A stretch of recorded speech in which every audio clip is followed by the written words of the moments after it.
การตรวจสอบและผ่านเกณฑ์ของอย.แล้วส่วนร้านยาที่ไม่เข้าร่วมโครงการผู้ใช้บริการก็ยังคงไปซื้อยาได้เนื่องจากตามกฎหมายประชาชนสามารถขอรายการยาเพื่อเป็นทางเลือกและซื้อยาข้างนอกได้อยู่แล้วดังนั้นร้านยาที่เข้าร่วมโครงการจะต้องเป็นร้านขายยาแผนปัจจุบันและไม่ถูกพักใช้ใบอนุญาตต้องมีเภสัชกรประจำตลอดเวลาพร้อมในการจัดหายาให้ครบตามใบสั่งยาและต้องมีช่องทางติดต่อสื่อสารสำหรับผู้มารับบริการจบข่าวอรัญญาชมชื่นอ่านรับฟังข่าวครั้งต่อไปเวลา 7:00 น.ค่ะติดตามข่าวที่นำเสนอไปแล้วได้ที่ www.thainews.prd.go.th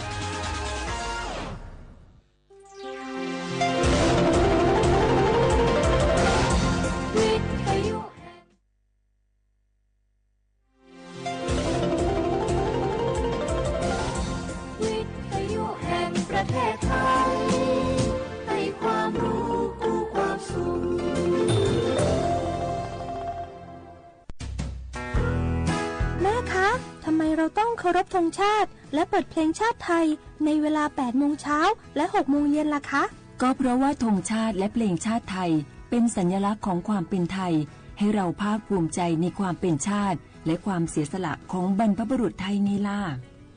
ค่ะฟังนะลูกชาติไทยเรามีการปกครองในระบอบประชาธิปไตยอันมีพระมหากษัตริย์ทรงเป็นประมุขมีศาสนาพุทธเป็นศาสนาประจำชาติเรามีวัฒนธรรมขนบธรรมเนียมและจารีตประเพณีที่เป็นเอกลักษณ์ประจำชาติของเราเองค่ะพ่อเพราะฉะนั้นนะลูกเราจงภูมิใจในความเป็นชาติและช่วยกันปกป้องรักษาชาติไทยเพื่อให้ลูกหลานเราได้อยู่อาศัยอย่างสงบสุขสืบไป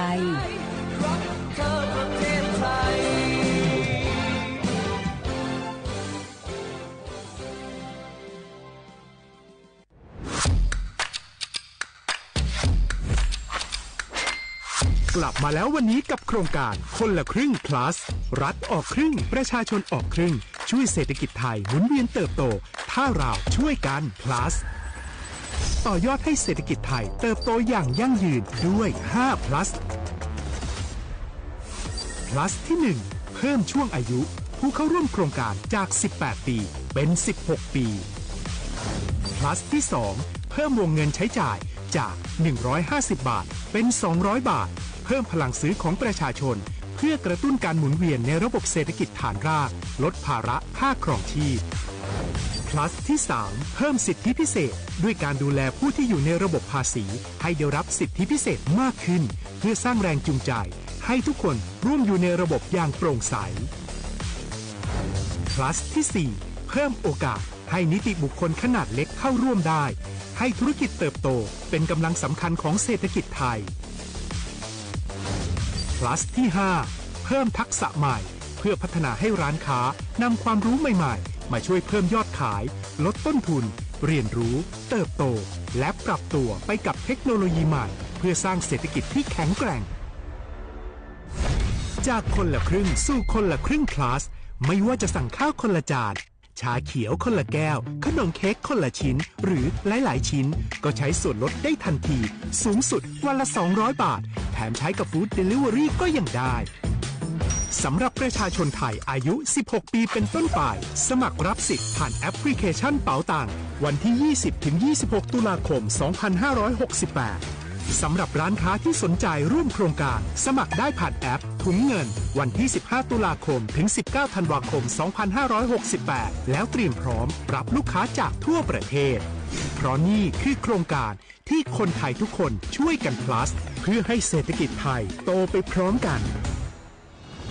โครงการคนละครึ่ง plus ดำเนินการภายใต้เป้าหมายที่ชัดเจนของรัฐบาลในความต้องการกระตุ้นเศรษฐกิจลดภาระค่าครองชีพให้ประชาชนและยกระดับศักยภาพผู้ประกอบการไทยให้พร้อมในยุคดิจิทัลโดยยังคงยึดหลักความโปร่งใสตรวจสอบได้และป้องกันการใช้สิทธิที่ผิดวัตถุประสงค์คนละครึ่ง plus เพิ่มพลังเศรษฐกิจไทยพร้อมโตไปด้วยกัน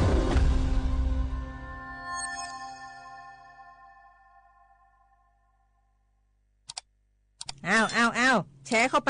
ปบะอ่านเลยกะแก้วกับผมก็ดูอยู่นี่นะเจ้นี่มันก็เป็นโลโก้ของหน่วยงานราชการนะนี่เข้าไปตรวจสอบเป็นยังว่ามาจากหน่วยงานรัฐแต่ก็ระวังก็เป็นเหยื่อเข้าปลอมเนอะเอาฉะนั้นเลยก็นี่ใจถ้าบัตรตรวจสอบไม่ชัดเจนนะแต่ที่จะได้ประโยชน์กลับส่งผลกระทบสมัยนี่มันหลอกกันง่ายนะหลอกเรื่องการทับซิทนั่นนี่โน่นเพื่อให้เขาไปกรอกข้อมูลส่วนบุคคลแล้วก็เอาข้อมูลแล้วนั่นเนี่ยไปทำธุรกรรมต่างๆหรือแม้แต่หลอกให้คลิกลิงก์สารพัดที่มันจะทำนี่นะถ้าอันโหจะเนี่ยจะได้ดีนี่เจนี่อย่างแรกเนี่ยต้องตรวจสอบข้อมูลให้ชัดเจนจากหน่วยงานรัฐเหี่ยก่อนข้อ2ต้องมันติดตามข่าวสารหูเต่าตันและข้อ3ต้องมีสติไม่ได้เจืออย่างง่ายๆนะเพราะว่าพวกมิจฉาชีพมันจะใจความเจือความศรัทธาความโลภและก็ความกลัวมาหลอกคนทำให้หลายคนตกเป็นเหยื่อเขาก็ต้องเป็นส่วนหนึ่งในการตกเป็นเหยื่อหรือแชร์ข้อความอันเป็นเท็จบางอันเนี่ยเขาก็จะมีความผิดใดอยู่ดิ้มว่าดีหาเหลืองติดคุกหรือแก้วนี่นะขอโทษครับเจรู้เท่าทันป้องกันการตกเป็นเหยื่อจากแก๊งหลอกลวงปรารถนาดีจากสำนักงานประชาสัมพันธ์ที่3กรมประชาสัมพันธ์ค่ะบรรยากาศมาพี่ชนแม่วันนี้ปาร์ตี้กันให้สุดๆกันไปเลยจัดไปไหมเมาไหมครับหรอพ่อกลับบ้านได้แล้วเดี๋ยวพรุ่งนี้ก็ต้องไปส่งลูกไปโรงเรียนแต่เช้าอีกจะดื่มอะไรนักหนาเนี่ยนะตื่นไว้อยู่แล้วอะไรกันนักกันหนาขอสนุกกับเพื่อนหน่อยดิเหนื่อยมาทั้งวันแค่นี้นะพี่ไปร้านอื่นต่อไปก็ไปพี่ทำไมรถคันนี้มันขับช้าจังเลยแซงไปเลยพี่แซงไปไฟแดงก็พาไปเลยพี่ตรงเนี้ยมันไม่มีกล้องไม่โดนจับชัวร์เอาวะไปก็ไป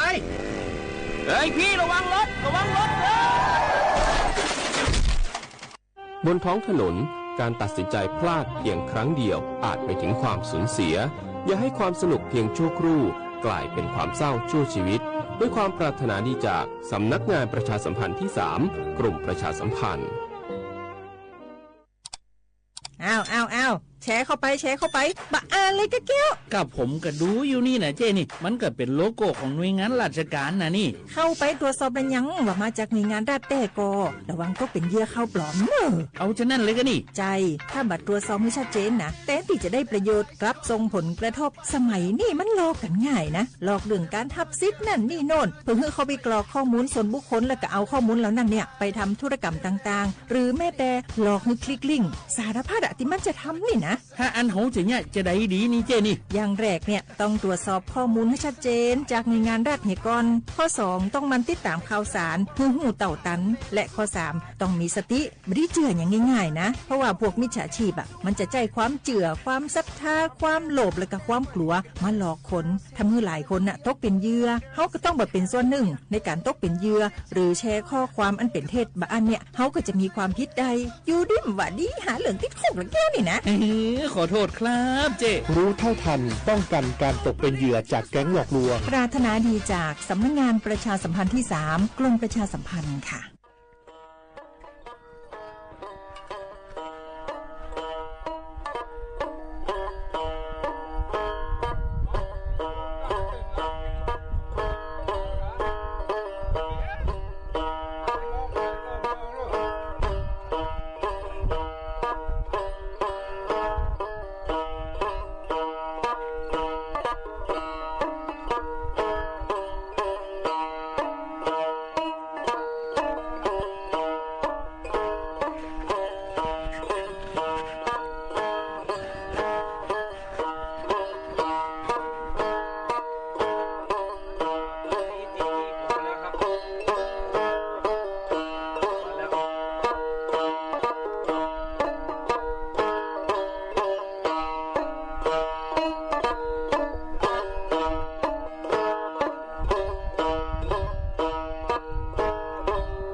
写话不来画画啊，阿么啥阿我历史我读字的话被拉我啊，阿我历史我ปากกาโกดูกูงปัญญาทาจิ้มหมายดังอ่ะสถานีวิทยุกระจายเสียงแห่งประเทศไทยจังหวัดเชียงใหม่อาโวครึ่งความถี่โงไม่ยาวิทยุยายึดระบบยา AM ยี่ครึ่งความถี่ยาที่ตัวลี่ยาฉีดสื่อโฉเฮกว่าโจยาโดลาอาทิตาอาโวระบบไลฟ์สดไงฟิสิบูยาเคยยี่เพยาสวทเชียงใหม่ AM 1476กิโลเฮิรตซ์ที่ไลฟ์สดจะในแนวก็ไม่ยาโฉมขวานีเจมว่าแต่ขวาโดที่มูลงไม่ยาหนีมุขวานีสามว่าแต่ขวาด้วยงาที่ยมาเคยหนีขวาด้วยนาที่ยขวานีนาเยสงาอาทิตย์นี้งาเอาเสียขวาระเหอที่มาปีมาซื้อจินชะที่กัตวันยาอาลามาโตสูมาซื้อสูเหอจวงอาทิตย์บ่เหออาวยี่เห็นยี่มาไปได้ทั้งปวงเหอที่ปีมาที่แจ้งเตือนอย่างอามาสาธิโครงการคนละครึ่งพลัดมังอามาสาธิรถไฟเบียมาคือมาถึงบุมารถไฟเบียอาลิงยี่สิงไงบีมังอามาสาธิรถไฟเบียมังมันยังไงคนละครึ่งพลัดมันยังมันยังคือก็ลาโนคนละครึ่งเฟส5ไงวาซูโงเป็นยาโนรถไฟเบียมาชื่อนึกว่าแอดกระเป๋าตังค์ยิงคือยิงยานตัวตรงยิงคือที่เลยอยู่น่าสิงที่ปัญญาก็ลาว่าโครงการคนละครึ่งไงเฟส5ว่ามาวาสูมาวารถทะเบียนสุปัญญาคือแต่มาก็ปัญญาคือรถทะเบียนยี่สิบกว่าที่อยู่ว่ที่บ้านงปัญญากว่ารถทะเบียนยี่มางปัญญที่ปัญญาเชื่อก็ลามาวารถทะเบียนสุยังไงยี่เห็นยี่ไปเหอยี่จื้อยี่ขวายี่จื้อโฉยี่ชื่อหาวอาบาที่มาคนเนี่ยว่ายี่คนยี่จังหวะยาโฉชื่อเฮโครถทะเบียนมองแบบว่ายี่แอดกระเป๋าตังค์ยี่ที่เลยรถทะเบียนที่นี่ทว่าก็ลารถทะเบียนยี่ส่วนยี่ก็ลาหัวควาทุกความว่ามังไงยี่ประวัติจะไปเหอแต่ความรถทะเบียนเขายี่มาเชื่อกว่ายี่แอดกระเป๋าตังค์ยี่คือกดยืนยันสิทธิ์ห้อยยี่ชายชงที่เป็นอย่างเช่นว่ามาคือทำไม่ได้ก็คือซื้อหาหนีซื้อยี่ห้อหนีซื้อหาหนีซื้อโฉหนีซื้องานทำมาคือรถทะเบียนคนละครึ่งกันเถอะผมบอกว่ารถทะเบียนซื้องานผมคนละว่าสมัยคือกว่ายี่แอกระเป๋าตังค์ยี่คือยืนยันตัวตนที่เกิดที่กลางงานทำมาถึงมาปีมาใช่ไหมนะที่นี่ที่ถึงบางโง่เป็นอย่างที่เปียว่าโครงการคนละครึ่งพลาดมาไงว่าเรื่องโง่เป็นอย่างง่ยี่อยู่ซึ่ง我们也是吃地下欢迎吃你还是越熊把你忙这边义务的有包是你吃过年吃哈这边比方说这边义我们呀那义务的话不全义务的话有包是里人家的义务的话人家吃地下吃地呢话他个贵这边这边呀那怕我那边呀是吃地下吃地呢嘛别话是义务的话呀เปิดอยู่ว่าไม่ใช่งานทำงานที่บ้านมันยาปีว่าพายุงมันยาจะซื้อจำมาดงอะไรสิว่าวันหน้าอยู่มันหน้ามางานทำมาซื้อจินชาว่าชาวงานวันที่สินค้าไงจะซื้อจำมาโดนรับพวกไงเจ้าโครงการคนละคือว่านี่วันมันหน้ามันยาคือสามาจวงสาจืดสาสิงยี่ว่าถึงมันยาเครื่องดื่มแอลกอฮอล์ที่ว่าซื้อเผื่อซึ่งมีเบียร์แบงด้วยอย่างบางทุกมาเนี่ยอยู่มันน้าบุรุษนี่มาถึงมังโง่เป็นยายี่โกบุลียี่โกมาคือคนละคือข้อนี้ที่เรียกว่ามันน้าอยู่มันน้าบุรุษที่ถึงมังโง่เป็นยาถุยถุยที่มาคือว่ามันน้าโดยเฉพาะมาคือซาซึซื้อเผื่อซื้อมีเจยี่โกเจโทรทำมาคือโครงการคนละคือข้ออย่างที่เลยอยู่มันน้าบรงที่แบงค์มันยังคืออยู่หน้ามันยังคือสัตว์มาดาวรับงกูเธอยังคือเพียที่เลยอยู่หน้าเพียวมีเยอะมาดงเครื่องใช้ภายในครัวมีขวดอยู่ด้วยจะมาดงมีอาจจะชิดวงบางคืออยู่หน้าช่วงอยู่มันน้ามาคือที่ ซาจะถึงมาลงงาทำมาเคยถึงมาปีมาเลยทีเดียวสุจิเช่าชาวงาที่บ้านเนี่ยชาวงามาทำไม่ได้งา吃哈你吃你花你吃哈你吃โฉนเนี่ยวางโรถเบียร์ทีเดียวงาเที่ยวก็ละโครงการคนละขึ้นเฟส5มาว่าส่วนแต่ว่ามาว่าส่วนที่ยังมาว่ารถเบียร์จะไปเฮงไง你吃你花你ส่วนเนี่ยทีรถเบียร์ยังเอาว่าส่วนก็ไม่ยากถ่ายช่องกันได้ไปเพียงเอากว่ายี่แอดกระเป๋าตายิ่งเหอยืนยันตัวตนถึงกับอีช่างงาแต่มาเคยแต่มาปีมาทีนี้สุดช่างงาช่างงาที่บ้านยังหามาสาคือมังกวาที่ขวานานาช่างงาถ้ามังกวานั่นนักกัญญาสุปขวาที่ขวาจุดละขวางาเอาเฉพาะถ้าวิทยุพันน่าจะสุดก็คือข้อข้างาอันนี้ถ้าว่าไลฟ์สวติสุดก็คือข้อข้างา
ที่นี่ตีถิ่มมาโง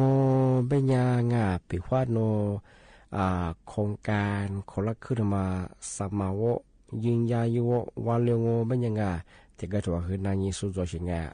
เอาอามีโมว่านี่อยู่หน้าอยู่มาหน้ามังมาคือนายฝรั่งเอาว่าโครงการคนละขึ้นว่านี่อยู่มาโงเบียงายี่เวลางานเนี่ยนะโฉมโมเนี่ยโฉมโมว่านี่สักว่าสติโมสงาที่นี่เล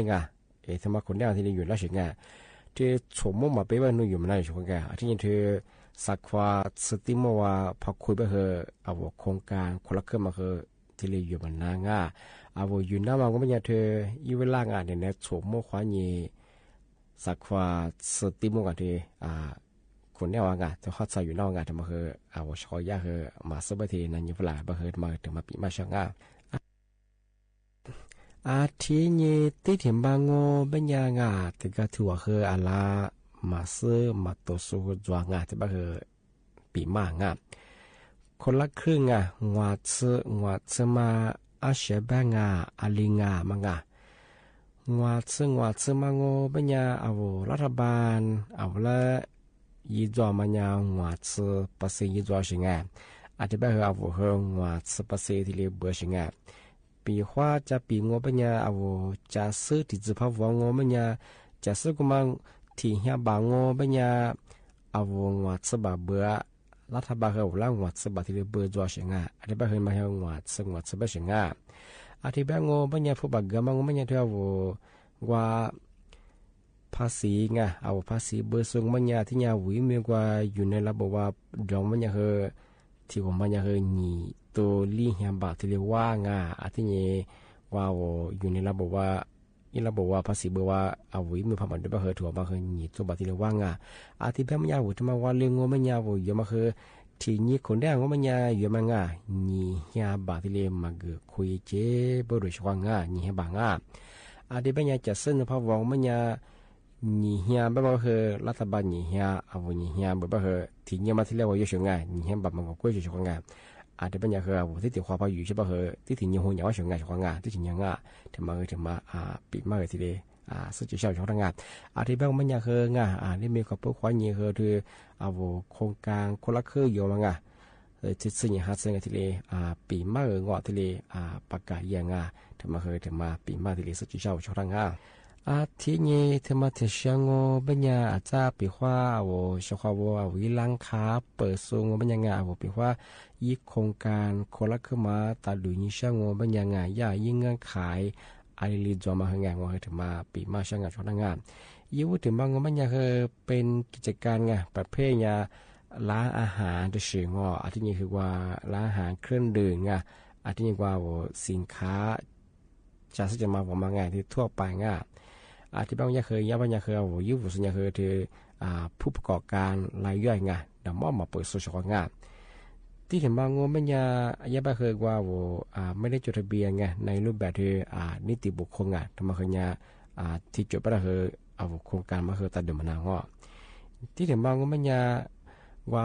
อีลาดมอที่สิมางว่าปีว่าเรือร้านสะดวกซื้อเซเว่นในเลเว่นรถตัดที่สิคือเดิมนาช่วงงานที่ยังว่าเป็นธุรกิจที่แฟรนไชส์ที่ว่าส่วนธุรกิจของผู้ที่เราอยู่มที่ธุรกิจแล้วมันยังคือจะมาโครงการเชื่อคือตัดเดิมนาบริงานที่มาคือมาที่ปีมาสุจิช่างว่าเชื่อเขาได้ที่แบบงไม่ยังนั่นปีมาคือที่แหลจวงที่แบบคือลิสงดมาในถือว่าที่มุลตัวขวาเนี่ยแบบคือจบเมื่อควานยี่จิ้มมั่วที่มุลแบบคือหนีเมื่อควานยี่สามว่าที่ติดความมุลขวางเฉพาะถ้าวิธียุคนานาจะสู้ถ้าไล่สวัสดิสุดก็คือคือบโมเฉพาะที่อย่างแบบคือมาสายาวัทยาสัตงากลุ่มตุนิยวิทยาแบบชื่ภาคเหนือมาคือบางพื้นที่เมืองฮาเลียมาคือจะเห็นบางพื้นที่มาคืออากาศคือที่จะมาคือจวงมาคือเฉพาะมาก็เดี๋ยวมาดูแลสุขภาพเยอะปีว่าอากาศมาคืออาจารย์มหาลีอาจารย์ช้าอาจารย์ยามาคือปนเลือปลามาคือกระโดดมาคือว่าชินมาข้าวส่วนใหญ่คืออาจารย์นาราบางอย่างคือชี้จ้วงมาคือมาก็เดี๋ยวมาดูแลสุขภาพอยู่เฉพาะอันเป็นว่าเฉพาะคือบุญมข้อควา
Piano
lego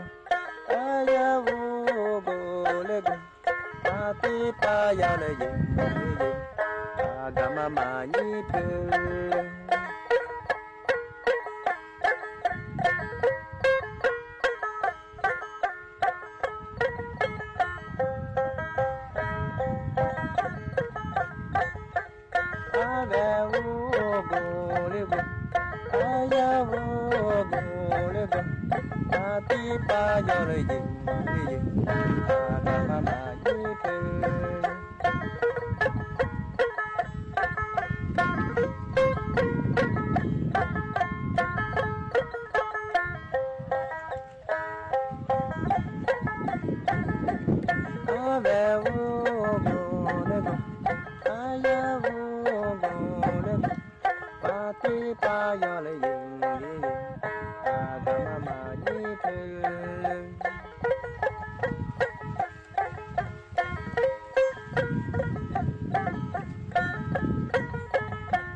มึงว่าที่จุมาอัญญานะหัวสูแต่ดังไงฉันรักเธอได้ยินไหมมาว่าอัญญาคือบุบงอ่ะที่กว่ามังอ่ะ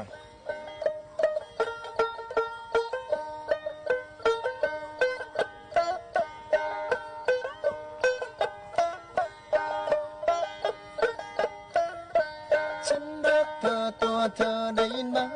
เธอได้ยินไหมว่าฉันนั้นรักเธอฉันรักเธอนะไม่มีวันตายไม่เป็นไรฉันยังรอเธออยู่คนรักตัวเก่าได้ยินบ่ตัวได้ยินบ่ว่าเพิ่นรักเธอตัวคนรักตัวนะบ่มีวันตายก็เป็นยังก็ยังเธอตัวเก่าวันนี้กูเนนูมาซื้อวันนี้กูเนมาညီมาပါစမကောဝါလဲဟုံညောင်းမှာ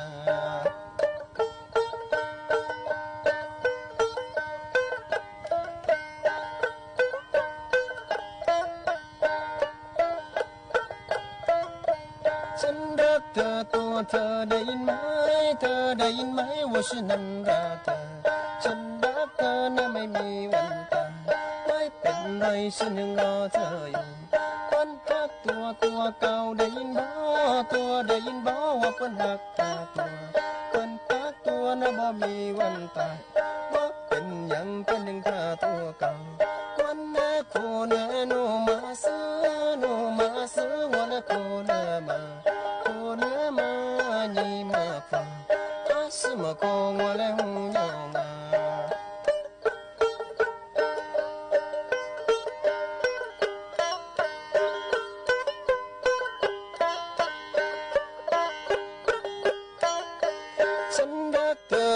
เธอได้ยินไหมเธอได้ยินไหมว่าฉันนั้นรักเธอฉันรักเธอนะไม่มีวันตายไม่เป็นไรฉันยังรอเธออยู่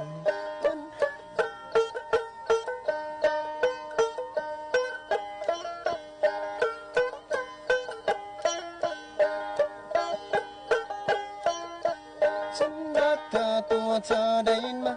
เธอได้ยินไหมว่าฉันนั้นรักเธอฉันรักเธอนะไม่มีวันตายไม่เป็นไรฉันยังรอเธออยู่วันนี้กูเดินมาซื้อวันนี้กูเดินมาညီมาฟังอาสมะกงว่าแล้วหูยองอ่ะ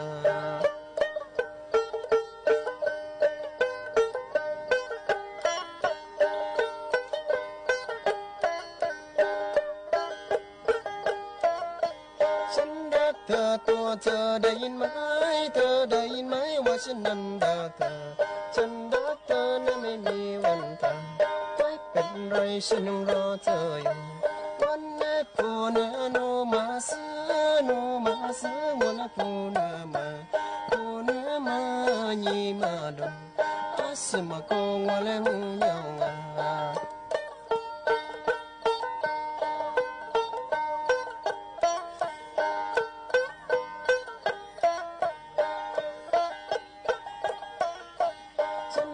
เธอตัวเธอได้ยินไหมเธอได้ยินไหมว่าฉันนั้นรักเธอฉันรักเธอนะไม่มีวันตายไม่เป็นไรฉันยังรอเธออยู่พันพักตัวเก่าได้ยินบ่ตัวได้ยินบ่ว่าเพิ่นรักเธอตัวพันพักตัวนะบ่มีวันตายก็เป็นหยังเพิ่นยัง